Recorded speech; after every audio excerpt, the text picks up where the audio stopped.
Welcome to Carbon's DIY Garage. We've got the Chrysler 200 up on jack stands again. The brake pads on this are pretty much at their end of life, and I'm still getting through the process of working through all the preventative maintenance and getting this in good shape after having bought it recently. This is just one of many videos that I'm posting on how to do some of these relatively basic things. So if you haven't subscribed to the channel, now would be a good opportunity to go do that so you can continue to see the videos I posted, and not just the Chrysler 200, but some other vehicles I'm working on too. This video will go through the brake pad replacement for both the front and the rear, and also the brake rotors. So we're going to do a complete brake job on this vehicle. I'm going to start at the fronts, and then we'll go to the back. While it shouldn't be the primary indicator you use to know when you need to replace your brake pads, you should always be looking at them every time you rotate your tires and seeing how much life is left on those pads. One thing you can look at is the brake fluid reservoir, because as your brakes get used up, the fluid is pulled out of the reservoir to keep a good hydraulic system. So it really won't be full unless your brake pads are brand new. Or in my case, you just bought it from a used car lot, and of course they top off all the fluids to hide any possible problems there might be with the vehicle. So the brake pads are pretty low, and yet the fluid's full. So that means when I compress the piston on the forward brakes, it's going to overflow the tank. So one of the first things I'm going to need to do is pull some fluid out of the reservoir. And I also have some bottles of DOT3 brake fluids to fill it back up when I'm all done, just in case I pulled out too much.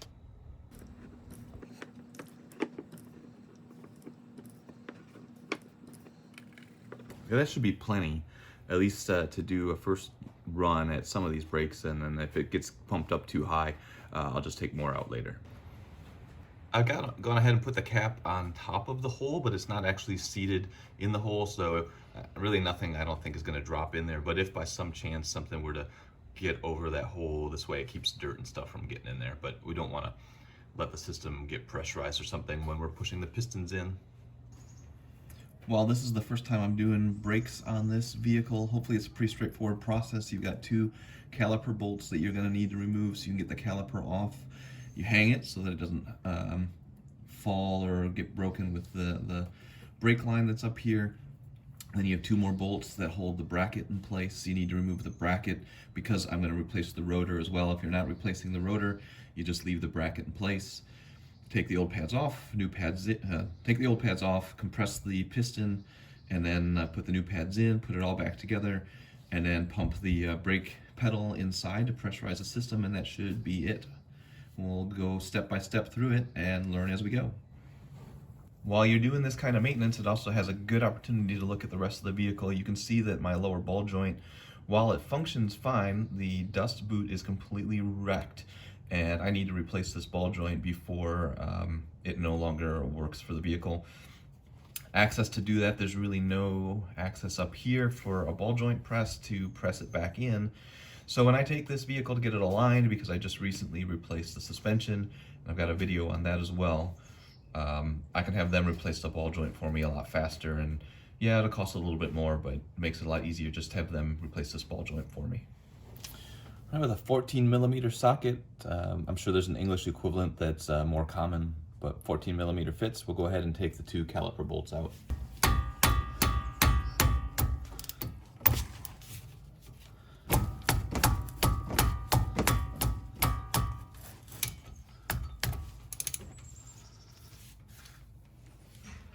So these bolts are only supposed to be torqued to 32 foot-pounds, I believe. So not a major torque, but it was really in there tight. So I'm guessing the previous place that did brake work on this, they just torqued them to whatever they felt like. And they really don't need to be torqued that high. So once you have the bolts unthreaded, you can go ahead and just pull them out.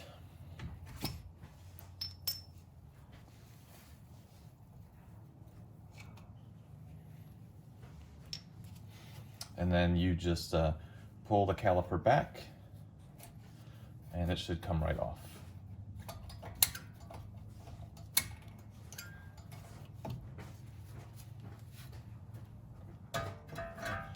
Some people might have a little bit of trouble pulling the caliper off because the piston is so tightly squeezed onto the pads. If that happens, you can take a flat blade screwdriver in the slots on the rotor and just wiggle the rotor back and forth a little bit, and that should loosen the piston up just enough so you can get the caliper off. If you've seen my Chevy Cobalt video where I replaced the front brakes on that car and didn't secure the caliper, and the caliper fell off and scared the living daylights out of me, and I thought for sure the brake line would break, go watch that video. I'll put a link to it up in the corner, and that's why I always use a bungee now to hold the caliper. So now we're going to go ahead and remove the brake pads. They just slide right on out. One thing to point out is that on this vehicle, whoever did the brakes last, the squealer, the wear indicator, they put it here on the front pad at the top instead of on the back pad at the top. And everything that I've seen says you're supposed to put it on the back pad because it wears the fastest, and that is the case. It is a little bit more worn here in the back than on the front. So when I go install these pads, I will be putting that wear indicator on the top of the rear, the inboard pad.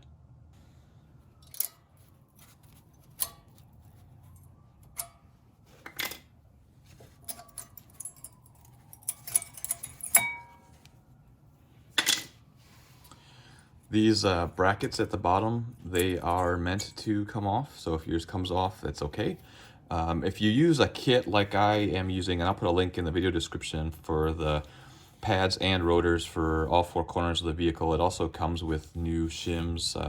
And what these are for is that the pads actually slide on these little tracks, both at the top and at the bottom. And so you can reuse them, just make sure you clean them thoroughly, at least where the pads slide, before you reinstall them.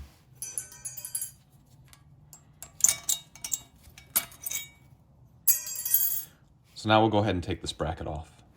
So again, I'm using an 18mm socket, and these bolts are torqued to 80 foot-pounds, so they will probably take a little bit more muscle to get them off.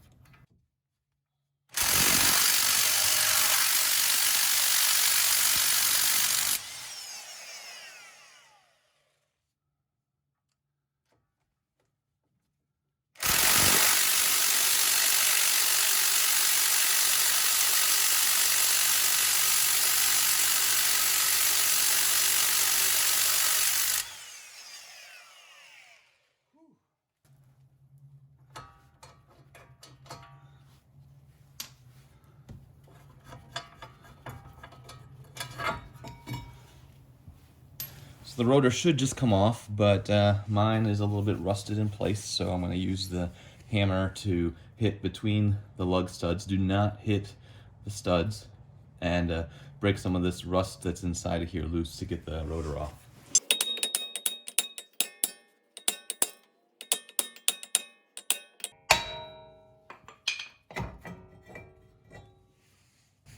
So next we're going to clean and inspect everything. So on the rotor, on the wheel hub, we are going to take a wire brush and get as much of this rust off that we can up here. We're going to go along on these surfaces as well, get that a bit rust free. And then when we go to reinstall the new rotor, we'll actually put a little bit of grease in these 5 spots, and then also on the hub here, just to make it easier for the rotor to come off next time. On the bracket, first we're going to inspect like these rubber booties that the caliper pins slide in and out of. This one was actually kind of messed up, and I had to pull it out a little bit to get it reformed. And I don't know if you can see, but there's a little bit of a tear in it. It's not horrible. I'm gonna go ahead and reuse it, but this is something you can replace. This one's in good shape as well, so I'm not gonna mess with that. But I am gonna take again, a wire brush in these slots. Even though those metal shims are gonna go in there, still want it to be able to go in there cleanly and sit flush. So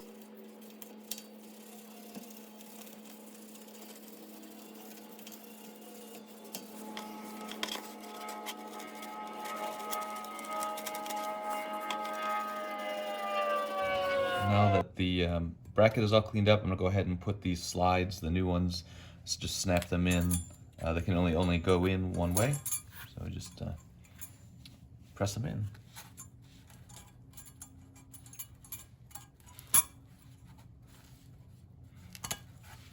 And do the same thing on the top and the bottom, and you just want to make sure that they're centered as well. And you can press them on and then slide them around so that they're evenly spaced. So the next thing we're going to do is we're going to clean off our caliper slide bolts. And notice that they are different. The one that goes on the top has this rubber piece at the top of the bolt, and the one at the bottom does not. The top one is also completely round, and the bottom one actually has flats on it, at half of the shank. So make sure you know this one's the top, this one's the bottom. Go ahead and use a paper towel or something to get all the grease off of it, and then I'm going to hit it with some brake cleaner just to get it all cleaned up.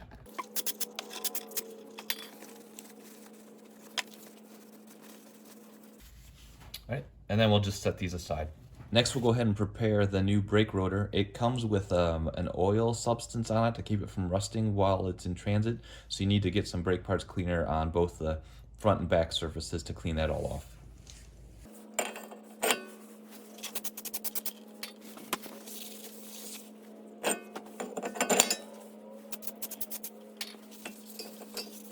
I'm gonna go ahead and put some red grease on the hub just to help the rotor come off more easily next time. Don't need a whole lot, just a little light coat.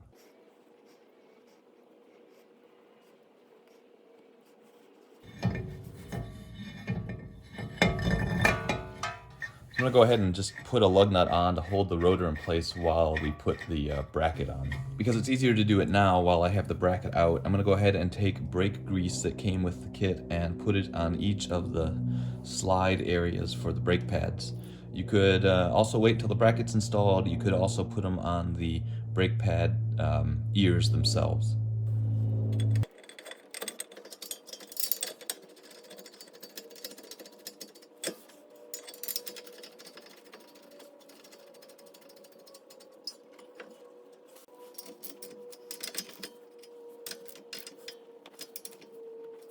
And these get torqued to 80 foot-pounds.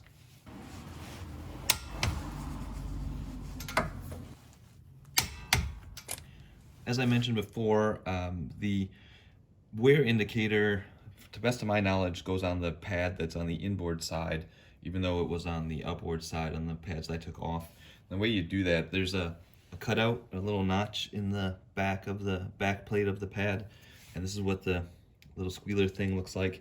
And the long part of it actually sticks away from the braking surface, so it's just this little metal tab that sticks out over the brake pad itself. And what I mean is you just take it like this and slip it over the metal pad and then push it down. And you can see that the part where the piston pushes up against is where the long part of the wear indicator sticks out. So it's a two-handed operation, so I didn't really get a chance to show you me squeezing it real hard to get it on there, but that's what it looks like when it's on. And then I'll just go ahead and put some on the brake pad itself too, just on these dog ears, the top and the bottom. And once you've got that done, you just simply set the pad in place, and sometimes this shim comes out and you can just put it in the track. And for the front side, it's the same thing. You just put it in the track and push it up against the rotor. And that's all there is to it. So now we just need to go get the caliper, push the piston in, and set that in place. For the brake caliper, since I've already made sure that there's plenty of room for fluid in the reservoir, I'm going to take one of the old brake pads and put it up against the piston like that. Take my C-clamp and put one end of it right over the back head of this bolt, and tighten it up. And now all we're doing is gently, slowly providing pressure to push that piston in, and brake fluid is moving back through the lines into the reservoir. And we're looking to make sure that there is smooth motion of the piston, which there is. And we just go until it snugs and stop moving. And there it is. That's it. Back it off.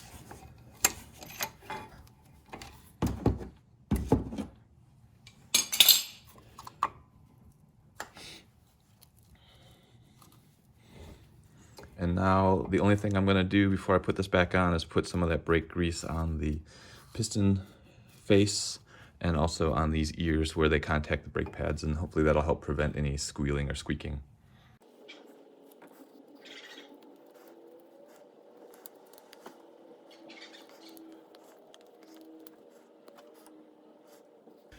Next, I'm gonna get the caliper slide pins ready to go, and the only thing I'm gonna be doing is putting some more of that brake grease on the slide pins on both of them. Now I will take my bungee off my caliper and put that in place. Make sure that your brake lines are not bent or anything.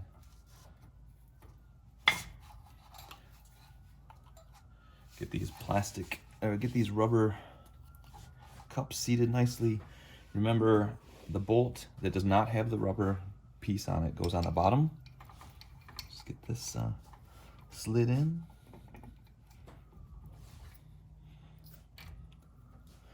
And then the bolt with the rubber piece goes on top.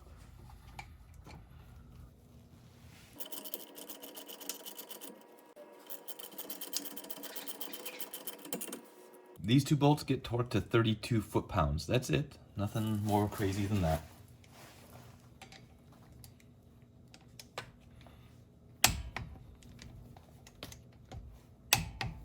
All right, new front brake rotor brake pads installed on the passenger side. I'm gonna go do the same thing on the driver's side and then put it back on the ground. And then we'll depress the brake pedal and get everything clamped up here in the front. And then we'll start working on the backs. The front, the other side is gonna be exactly the same, so I'm not gonna show you that. We'll just pick it up on the back side.